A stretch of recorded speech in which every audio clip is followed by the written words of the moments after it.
한번 따라할까요? 마땅히 자랑해야 할 것들. 한 번 더 합시다. 마땅히 자랑해야 할 것들. 오늘 말씀 가지고 은혜 나누도록 하겠습니다. 여러분, 세계에서 가장 키가 큰 사람이 누구인지 아십니까? 2010년 기네스북에 세계에서 가장 키가 큰 사람으로 등재된 사람은 터키 사람인데, 술탄 코센으로서 키가 2m 48cm라고 합니다. 손이 27.5cm, 발이 36.5cm라고 합니다.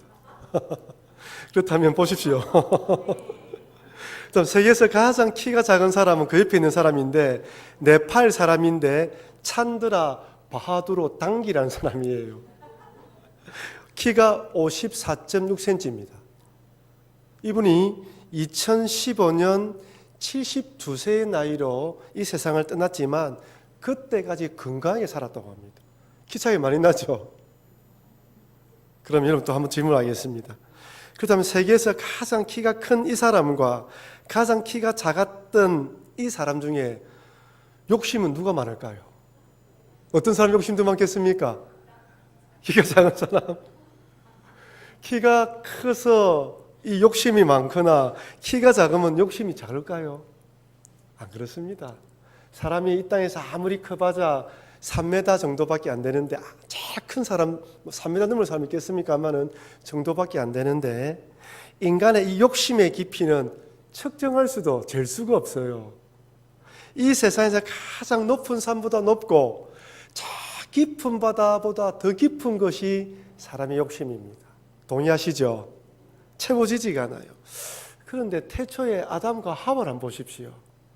아담과 하와는 뻘겋은 채 과일과 채소와 야채를 먹고 살았는데도 우리보다 더 행복한 것 같고 만족한 삶을 살았던 것 같습니다.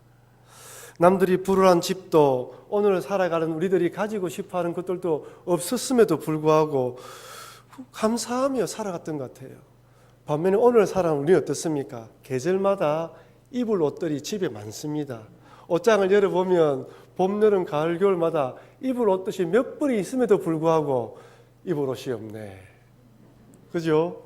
냉장고 열어보고 음식물 보관함에 보면 먹을 음식들이 가득 차 있음에도 불구하고 먹을 음식이 없다고 이야기를 해요. 사람의 마음이라는 것은 아무리 좋고 귀한 옷을 주고 맛있는 것을 줘도 또 시간 지나면 또 채워지지 않는 것이 우리 마음입니다. 우리가 좋아하는 시편 23편 1절, 다윗은 이렇게 고백하지요. 한번 읽어볼까요? 여호와는 나의 목자시니 내게 부족함이 없으리로다. 한번 더 읽어봅시다. 시작. 지난 주일 새벽에 시편 23편을 가지고 묵상을 했습니다.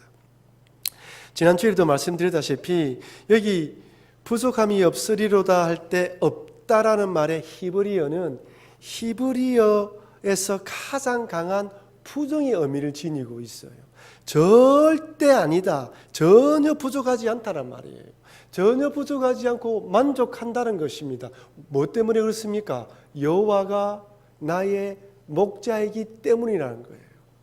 한번 따라합시다. 여호와가 나의 목자이면 부족함이 없다. 반대로 하면 아무리 풍족하고 넉넉해도 여호와를 목자로 삼지 않으면 그 인생은 만족함이 없다는 거예요. 여러분, 왜 그러냐면 하나님이 우리 인생을 창조할 때 하나님이 내 마음에 거해야지만, 들어오셔야지만 만족하고 이 마음이 채워지도록 설계가 되어 있습니다. 다른 것으로 만족할 수가 없는 거예요.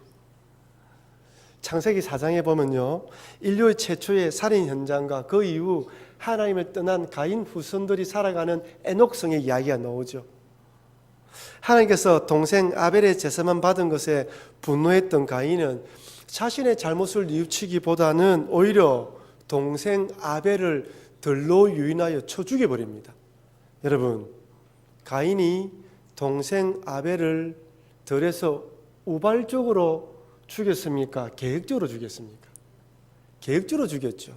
성경을 자세히 읽어보면 들로 유인하여서 저 멀리 보라고 해고 난 뒤에 돌로 쳐 죽였어요.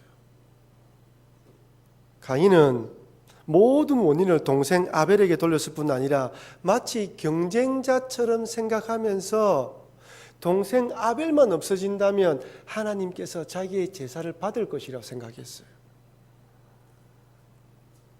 가인은 결국 동생을 죽인 대가로 하나님으로부터 징계뿐만 심판을 받게 됩니다. 어떻습니까? 창세기 4장 11절 12절입니다. 땅이 그 입을 벌려 내 손으로부터 내 아우의 피를 받았은즉 내가 땅에서 저주를 받으리니 내가 밭을 갈아도 땅이 다시는 그 효력을 내게 주지 아니할 것이요 너는 땅에서 피하며 유리하는 자가 되리라. 첫 번째는 밭을 갈아도 수확이 나오지 않습니다.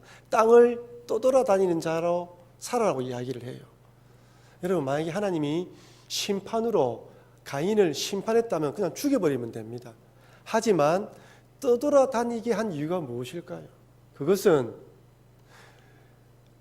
그것은 가인이 죄를 다스리지 못해서 흉직한 죄를 지었음에도 불구하고 하나님이 살려주셨으니까 자기처럼 죄를 다스리지 못하면 이렇게 동생을 죽일 수 있는 흉측한 죄악을 저지를 수 있다는 것을 사람들에게 알리면서 경고의 메시지를 전할 뿐 아니라 또한 이런 죄를 지었음에도 불구하고 용서해 주시고 또다시 기회를 주시는 하나님을 증거하는 사람으로 살아가도록 다니면서 증거하라고 또 다른 기회를 주신 거예요.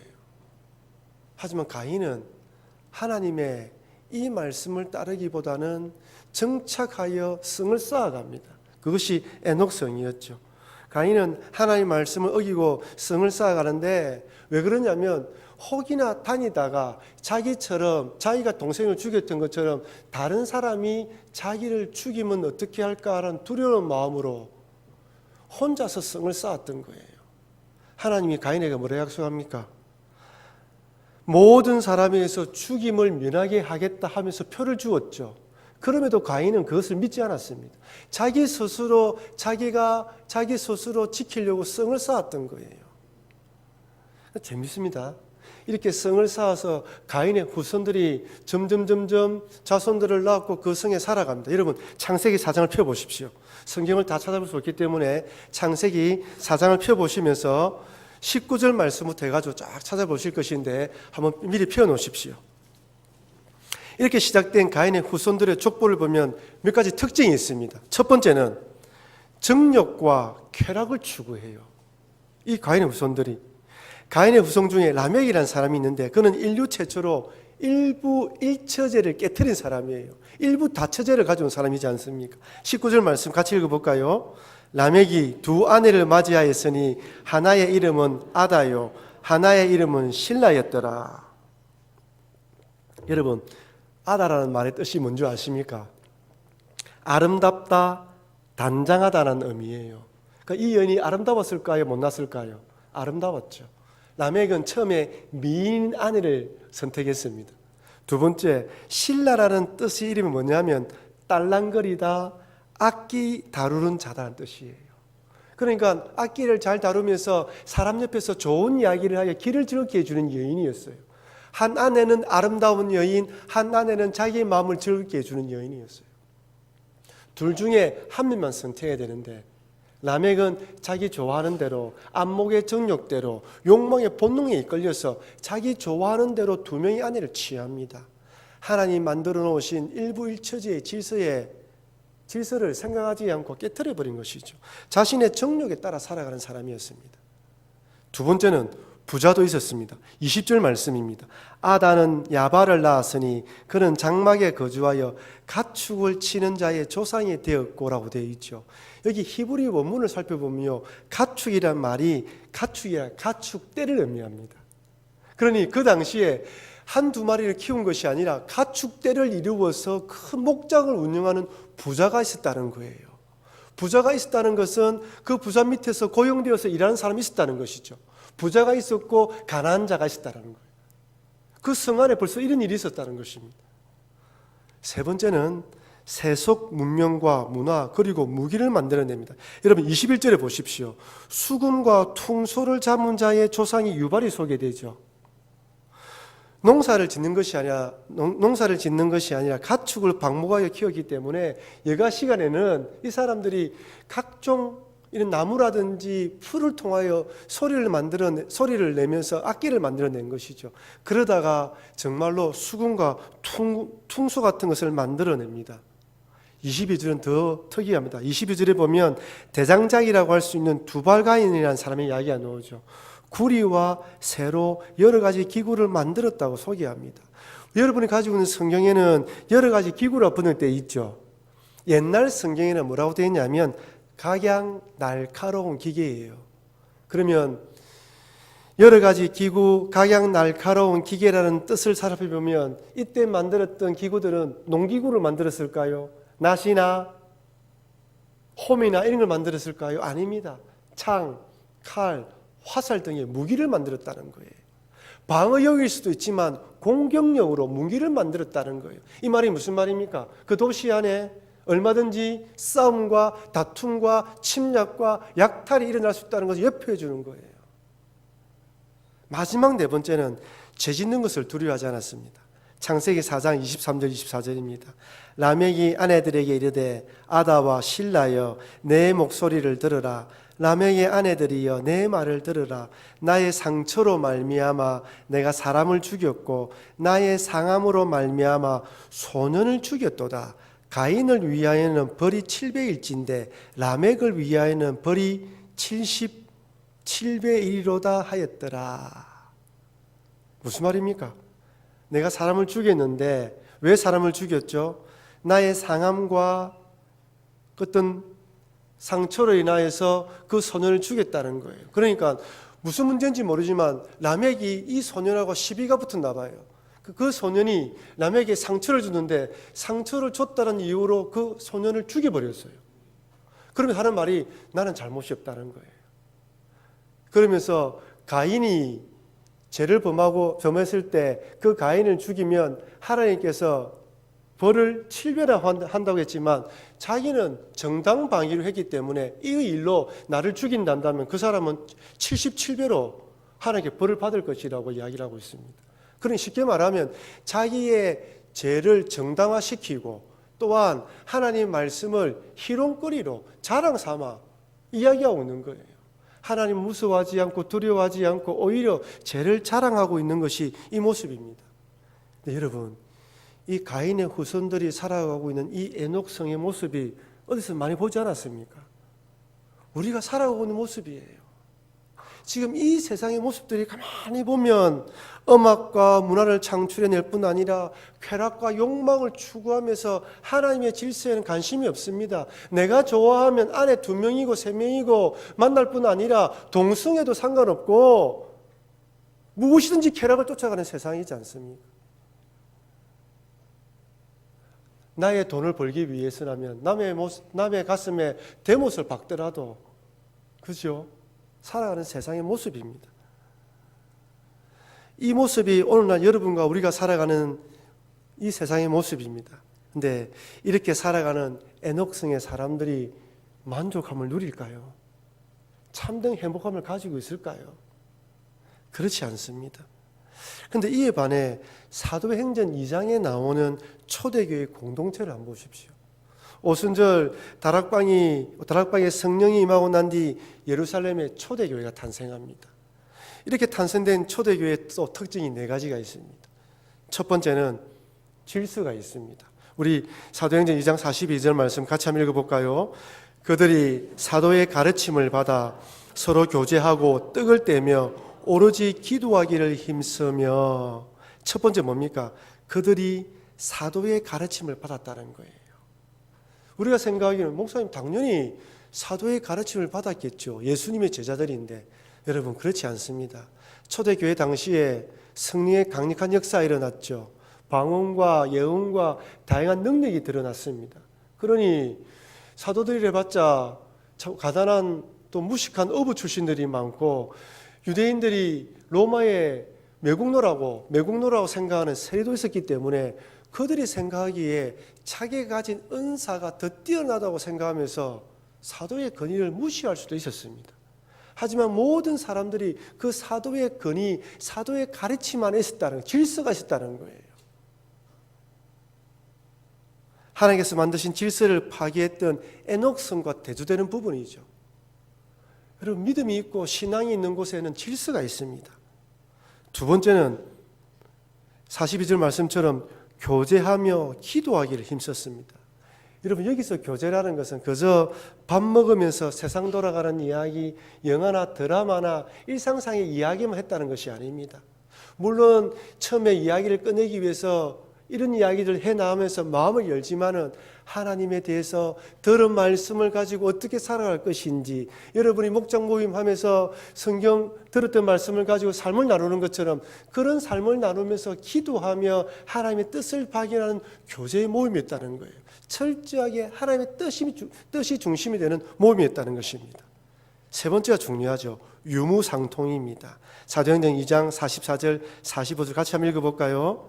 믿는 사람이 다 함께 있어 모든 물건을 서로 통용하고 또 재산과 소유를 팔아 각 사람의 필요를 따라 나눠주며, 믿는 사람들이 서로 물건을 통용하였다. 필요에 따라 재산과 소유를 팔아 가난한 사람 나누어 주었다.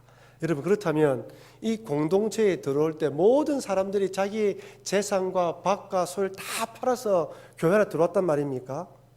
그 말이 아니에요.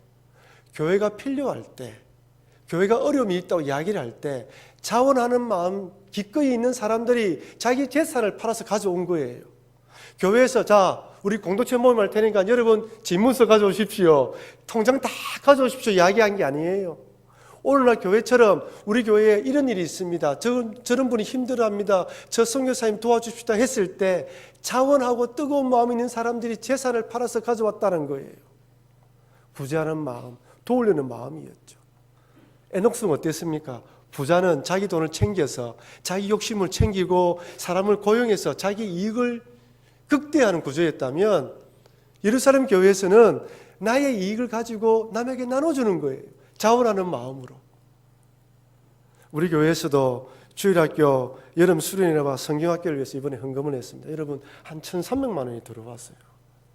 1월 달에도 성금하면서 그 정도 금액이 들어와서 아이들 수련회와 행사를 치르는데, 이번에도 각자 어렵지만은 여러분들이 후원하시는 이 헌금을 통하여서 유치부부터 초등부, 중고등부, 대학 청년회 7월 22일부터 8월 12일까지 계속해서 말씀으로 훈련받으며 아이들이 다시 한번 또 힘을 얻을 것입니다. 믿음의 공동체, 나눔의 공동체였다는 것이죠. 네 번째로 모이기를 힘썼습니다. 사도행전 2장 46절 47절 같이 읽어볼까요? 날마다 마음을 같이하여 성전에 모이기를 힘쓰고 집에서 떡을 떼며 기쁨과 순전한 마음으로 음식을 먹고 하나님을 찬미하며 또 온 백성의 칭송을 받으니 주께서 구원받는 사람을 날마다 더하게 하시리라. 아멘. 성전에서 모이기를 힘쓰고 가정에서 모이기를 힘쓰고 서로 모이기를 힘쓰면서 기도했습니다. 오늘날 그래서 교회에서 대예배로 모이고 목장에서 모임을 가지면서 대예배 때 들은 말씀을 가지고 삶을 나누고 기도 제목을 나누고 서로 교제하는 것입니다. 이 두 가지가 든든히 써 있으면, 이 두 가지로 교제가 잘 되어져 있으면 교회는 든든히 써가는 것입니다. 그럼 여러분, 가인 후손이 살았던 에녹성과 예루살렘 공동체 비교해 보십시오. 어느 곳에 참된 만족이 있습니까? 예루살렘 교회는 누가 보기에 뭔가 모르게 두드러지고 이름이 드러나는 사람은 없지만 그 안에는 은혜가 있고 사랑이 있고 서로의 섬김이 있고 부족함이 없는 모습이었습니다. 에녹성에는 부자도 있고 그 다음에 문명을 만드는 사람도 있고 또한 즐거움을 추구하는 사람도 있었지만 그 안에는 만족함이 없어요. 여러분, 부유한 자가 자신의 부를 자랑하며 누리는 것이 아니라 가난한 자를 위하여 기꺼이 내놓는 공동체, 하나님을 목자로 섬김으로 부족함이 없는 공동체가 바로 예루살렘 교회였습니다. 세상 것으로 비교하지 않으며 오직 예수님으로 자랑했던 것이죠. 여러분, 그래서 예수님이 거하시고 여호와 하나님을 목자로 섬기는 교회, 섬기는 가정, 섬기는 개인이 개인에게 만족함이 있고 참된 행복함이 있는 줄 믿으시길 바랍니다. 다시 말하면 오늘 이 밤에 와서 예배드리고 있고 하나님의 말씀으로 가지고 살아가는 여러분들에게 하나님의 만족함이 있다는 것이에요. 그런데 문제가 뭐냐면 우리 성도들이 또 교회가 세워진 곳이 어디냐면 가인 후손들이 살아가고 있는 에녹 성과 같다는 거예요.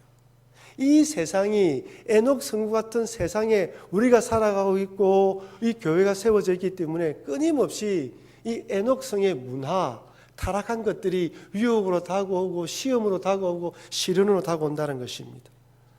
때로는 예수님 믿는 것 때문에 환난과 핍박을 당하기도 하고 또한 세상의 좋은 것들로 유혹으로 다가온다는 것이죠. 오늘 우리가 읽고 있는 야고보서의 독자들처럼 말입니다. 이런 성도들을 향해 야고보는 시험을 당할 때 첫 번째 어떻게 하라고요? 기뻐하라고 했죠. 기뻐하라. 인내를 만들어내기 때문에 기뻐하라고 이야기를 합니다. 그리고 지난주에 어떻게 하라고요? 지혜를 구하라고 이야기하면서 의심하지 말라고 이야기했죠. 하나님께 지혜를 구하면 하나님께서는 꾸짖지 아니하시고 후히 주시는데 하나님은 반드시 응답해 주신다는 것을 의심하지 말고 믿으라고 이야기를 합니다.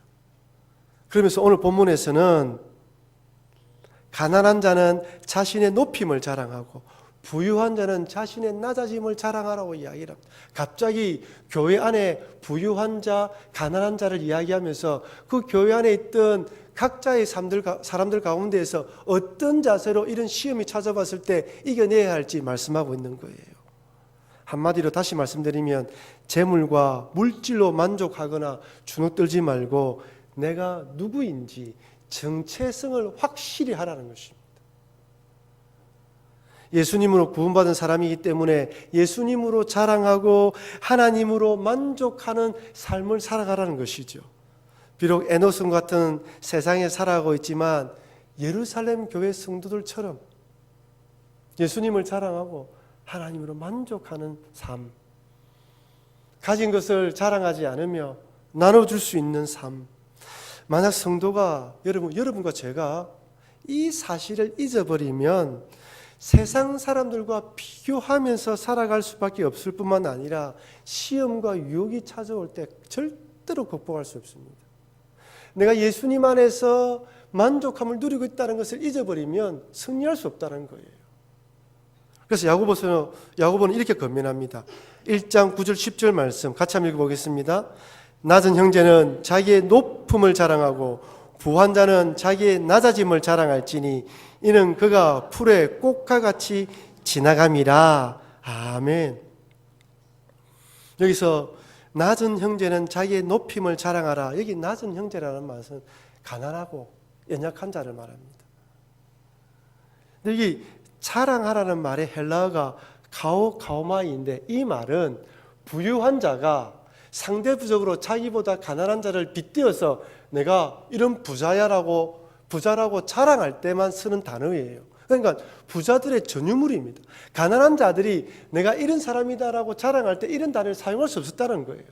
그런데 야고보는 가난한 자들에게 자기의 높임을 자랑하라고 하면서 이 단어를 사용하여서 자랑하라고 이야기합니다.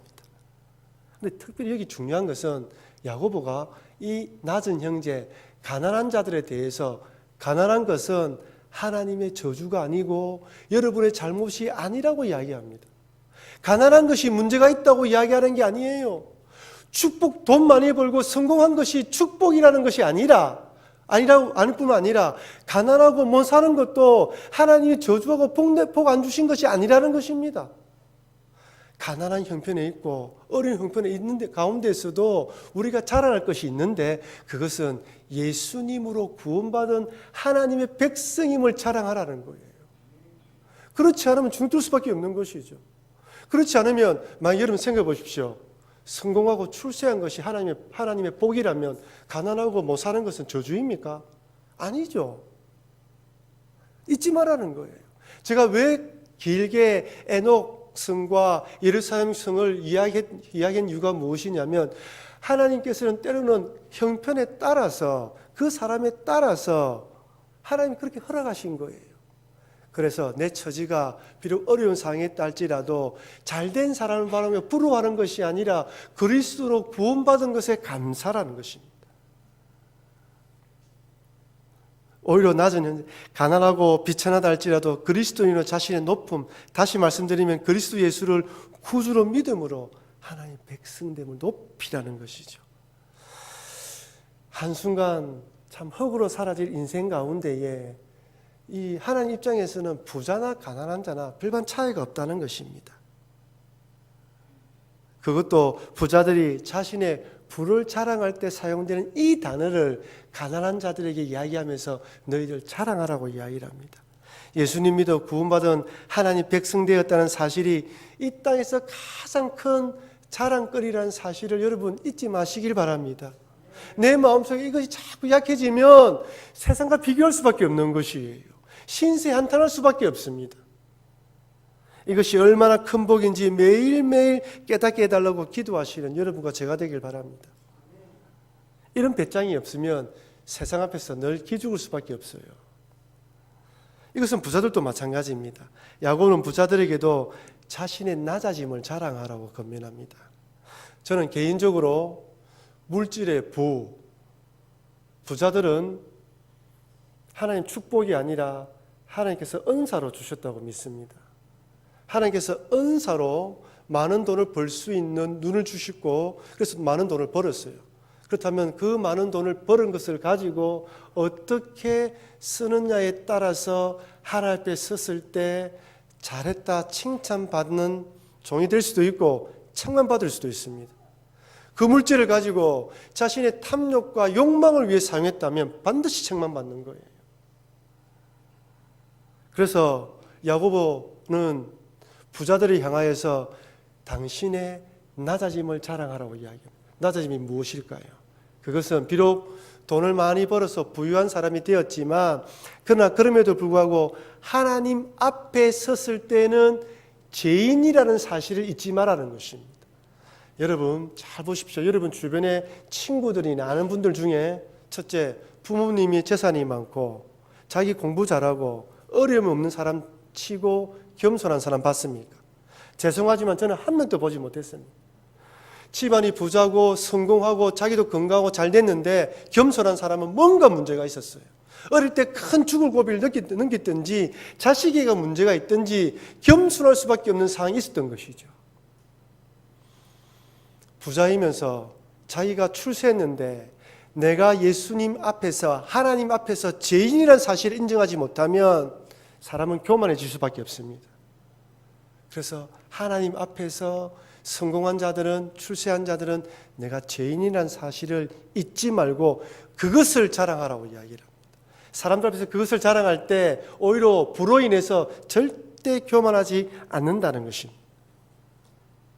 그렇습니다. 부자나 가난한 자나 예수님 안에서 자신의 정체성을 확실히 하지 않으면 재물로 교만해지거나 재물 앞에 주눅들어서 낮아질 수밖에 없습니다. 그러면서 야고보는 이 땅의 삶이 한때임을 잊지 말라고 이야기를 해요. 야고보서 1장 11절 말씀 같이 읽어보겠습니다. 해가 돋고 뜨거운 바람이 불어 풀을 말리면 꽃이 떨어져 그 모양의 아름다움이 없어지나니 부한 자도 그 행하는 일에 이와 같이 세잔하리라. 무슨 말입니까? 한때라는 거예요. 부자들의 부유함을 누리는 것도 한때이고 가난한 삶을 살아가는 것도 한때라는 거예요. 영혼이란 관점, 죽음이란 관점에 살아볼 때 우리가 이 인생의 100세 인생을 살아가지만 하나님 입장에서는 한때라는 것입니다. 한때 주어진 인생 가운데 살아가면서 뜨거운 바람이 불면 풀이 말리고 꽃이 떨어지는 것처럼 한순간에 끝나버리는 인생, 언제 끝날지 모르는 인생이기 때문에 영적으로 내 자신이 누구인지 발견하라고 그 안에서 자랑하고 살아가라고 이야기를 합니다. 여러분, 내가 하나님 백성 되었다는 것, 하나님을 구원받았다는 것, 이 안에서 만족감을 누리지 못하면 가난한 것과 부한 것으로 인하여 시험에 빠질 수밖에 없고 교만해질 수밖에 없습니다. 사랑하는 성도 여러분, 성도는 이 세상의 것으로 만족하는 자들이 아니라 오직 하나님으로 부족함이 없는 삶을 살아가는 자입니다. 여호와는 나의 목자시니 내게 부족함이 없으리라고 고백했던 다윗의 고백처럼 이런 고백으로 살아가는 자들이 우리라는 것입니다. 특별히 하나님부터 물질의 복을 받은 분이 계신다면 하나님께서 은사로 주셨다는 사실을 잊지 마시고 교만함이 아니라 하나님 앞에 죄인이라는 사실을 자랑하시길 바랍니다. 또 인생을 살아가면서 뭔가 부족하다고 느끼시는 분들은 그럼에도 불구하고 구원해 주셔서 하나님 백성 삼아주신 그 주님을 바라보며 나의 높임을 자랑하면서 하나님께 영광 돌리시는 여러분과 제가 되기를 주의 이름으로 축원합니다. 아울러 여러 시험과 시련, 유혹이 많은 에녹성과 같은 이 세상에 우리가 그리스도를 살아간다는 걸 잊지 마시고 늘 믿음으로 깨어서 주님을 바라보시면서 승리하시고 성공하시는 여러분과 제가 되길 다시 한번 더 주님의 이름으로 축복합니다.